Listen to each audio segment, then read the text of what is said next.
And Maria, Kyrie Irving, I was told, was eager to play tomorrow night, debut potentially with James Harden and of course, Kevin Durant. But ultimately, it was decided, listen, because he's been away, hasn't played a practice since January 5th, that just putting him back on the court in a game situation might not be the wisest thing to do. He'll have an opportunity to rejoin the team, potentially practice on Sunday, and then play Monday against Milwaukee. And he comes back to a very different reality with these Nets than prior to his extended absence. The James Harden deal had been discussed between Houston and Brooklyn, really for a couple months on and off. It did heat up this past week while Kyrie Irving was away. And you know, for Brooklyn, listen, it is insurance for Kevin Durant's future with the Nets and having James Harden on board. They don't want to lose KD in free agency, and it comes up quickly. He could be a free agent. All three of these players could by the end of next season. But remember this too, the Nets' plan was always to use the assets they had built up to go get a third-star player. James Harden happened to become available. If a player hypothetically like Bradley Beal was available and he hasn't been, you know, that would have been a target for the Nets and any number of other, big market teams in the league. But right now, you know, Kyrie Irving returns to a three-man starry cast here, unlike we've really seen here in the modern era of the league in terms of trying to figure out how are they all going to fit together, how is this going to work? Yeah, Woj, we're going to find that all out on Monday. Stick around, don't go anywhere. Plenty more with Adrian Wojnarowski.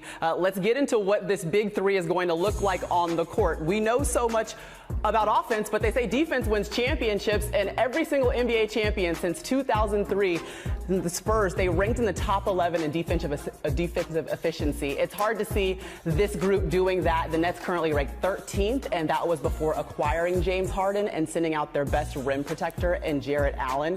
But how does this offense work? Let's ask James Harden. I can't predict how it's going to go. Kyrie might score, 10 possessions in a row. KD might score 10 possessions in a row. Like, they're more than capable of that. And I'm fine with that, because we're going to be winning and it's going to be good. So tomorrow we'll see, and it's going to be fun, and I'm excited about it. How would you describe your conditioning level now at this point in the season? Great. Conditioning doesn't matter if you can score on the court. Jalen and Jay Will are here with us now. Jalen, I want to start with you. KD, Kyrie, and James Harden. How does this work on a court? This is about to be a new era version of what we saw when LeBron James joined Dwayne Wade and Chris Bosh in Miami. I'm not saying they're going to win the championship this season because that big three didn't win it in its first season as well. But I'm interested to see if they're going to be able to win a couple. And it's exactly what the East Coast needed, a villain. You got KD, who left the Splash Brothers after winning back-to-back finals MVPs and hurting his Achilles. Kyrie Irving left the opportunity to play with LeBron James and the Boston Celtics. James Harden basically told the Rockets, trade me or else. And so these three guys on the same team at the same time, elite playmakers, terrific in isolation, awesome scorer. James Harden will be the guy to make the sacrifice because he's a terrific playmaker. And Jay Will, he's the one that hasn't won a ring just yet. Well, you mentioned it. Exactly. Those are three of the top five ISO players, too. Go ahead, Jay. I was going to say exactly, Jay Rose, after being down 3-1 to the Golden State Warriors, he had it in his clinches. And I'll say this, there's an element of them that remind me a little bit of your squad, Jay Rose, back in the day. Not from a physicality perspective, but there's a little bit of that Detroit Pistons swagger, right? Like, we are the new bad boys of the 21st century, and we're going to do it our way, whether you like it or not. And here's how they actually do it on the court, Maria. You move Kyrie Irving off the ball. You give the ball to James Harden. You play fast. Look, if KD gets a rebound, if Kyrie gets a rebound, or James, you push it up, you play really fast. But if you do get into a half-court scenario, I like the ball in James Harden's hands, considering he averaged 10 assists, especially this year with the Houston Rockets. And think about this from a coaching perspective. You put a blend. Steve Nash did some work with the Golden State Warriors. He understands that continuity system in which they had with Steve Kerr. Now you also have Mike D'Antoni on the same bench that understands James Harden and also understands floor spacing. All these guys are multi-dimensional threats. It's going to work offensively. And if nothing else, they're going to win games, like 130 to 140 or something like that. We know they're going to be able to score the ball. But the real question is, too, it's not only on the court, it's how these guys function off the court, Jalen. If you had to suggest who the leader of this big three would be, who would you go with? Oh, KD the leader. No doubt about it. When he went to Golden State, he didn't want to embrace those responsibilities. He's the leader. Because you know what, Maria?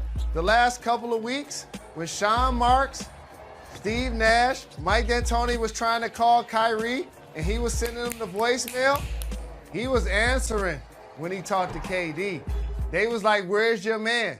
And when it was time to bring in James Harden, they was like, KD, what do you think? Because he's a guy, along with the others, that has a chance to leave after this season or so. So KD now, I think, is going to be comfortable being there. He's going to be comfortable being the leader. Now on the East Coast, man, anchoring what we've seen on the West, with LeBron being the king, and we know about Kawhi and PG. But how about the Splash Brothers when Klay Thompson comes back? This is going to be... Welcoming back in Woj, Jalen, and Jay Will. And Woj, when you think about these two superstars, I immediately think about the Woj pod and all that's gone into discovering the Giannis draft. What's your reaction to what they've been able to do so far this season? Well, it's really remarkable to think, Maria, back to that 2013 draft night. Giannis's agent, Alex Saratsas, was trying to get him to number 16 to Atlanta. He was very worried, though, about Dallas at 13 because Donnie Nelson, their GM, loved Giannis. In fact, in the draft room that night, Mike Procopio, who was a front office slash coach at the time, said to me, that Donnie wanted to draft him, told those in the draft room, he reminds me of a young Dr. J. But the Mavs were headed into free agency. They wanted to get Dwight Howard in that summer, and so they needed cap space. They traded the pick, and obviously Milwaukee took Giannis Antetokounmpo with the 15th pick in that draft. Later on, obviously, Donnie Nelson, he will be remembered, though, for drafting Luka Doncic. Well, we know what Luka's been able to do, obviously, had a huge season a year ago. But, Jay, well, what does he have to do this year to walk away with the MVP trophy? You know, barring injury from last year, you know what I mean? Like, he was right there. He was right there. And look, Giannis, I think it would be hard for Giannis to surpass what he did last year. I just think statistically he was exponentially better than what he was the year before. And I think the one thing that kind of lingers over Giannis is the fact that he has not won a chip yet. I know this is a regular season award, but it feels a little bit awkward not to bring some kind of feeling into it, knowing that Giannis hasn't accomplished the ultimate goal yet. Maria, my eye is set on LeBron James. Year 17 in the league. At 36 years old, has the Lakers off to the best record in the league at 10-3, undefeated on the road, and the fact that he's averaging 24, 8, and 7.5 at this juncture of his career and hasn't taken his foot off the gas, still wanting to prove he's the best player in the world, I think it speaks volumes about how LeBron is going to attack this season on the way. Yeah, he always has something to prove, but so does Giannis. I mean, obviously he wants a championship, but he wouldn't be mad at a three-peat, though, Jalen. What would he have to do to walk away with the award 3 years in a row? And these are vastly different candidates. And Giannis will have to do something that has never been done in league history, like put up 35, 15, and 5. Like, he would have to go crazy with a couple of blocks and a couple of steals. And they've had the best record a couple of years that he won it. So that means voters get fatigued. Luka's going to be a better story. They were 6th seed last year. He became a top 10 player. Porzingis going to have a lot to do with whether he's actually able to win it, because to me, Luka's going to have to put his team within the top 4, at least of the Western Conference. Teams are going to be separated by 1 or 2 games, but they at least got to be amongst those top teams. And Jay brought in LeBron James. I just want to acknowledge 2 more candidates. One is international. Can the Joker get some